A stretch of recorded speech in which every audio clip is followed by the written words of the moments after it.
Собранието ги усвои измените на Законот за студентски стандард, со кои се победуваат значителни промени во финансирањето на студентското сместување, распределбата на државните стипендии и правата на студентите кои не добиваат место во студентските домови. Со новите законски решенија се воведува категоризација на студентските домови во два типа. Во тип 1 ќе спаѓаат енергетски ефикасни реконструирани студентски домови, додека во тип 2 ќе останат постојните, односно нереновирани објекти. Измените предвидуваат и промена во моделот на финансирање на сместувањето и исхраната.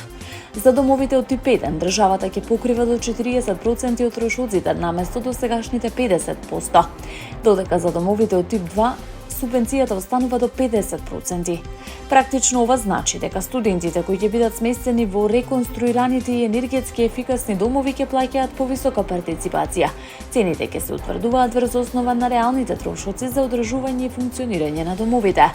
Измените носат и нов распоред на државните стипендии. Според новиот модел, 40% од стипендиите ќе бидат наменети за студенти од социјални категории, при што во оваа група сега се вклучуваат и студенти со ретки болести и лица со попреченост.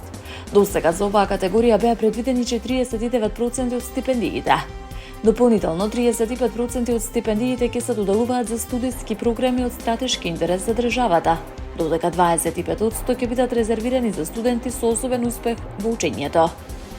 Измените беа изгласани по скратена постапка во собранието. Дел од студентските организации претходно изразија загриженост дека новите правила би можеле дополнително финансиски да ги оптоварат студентите.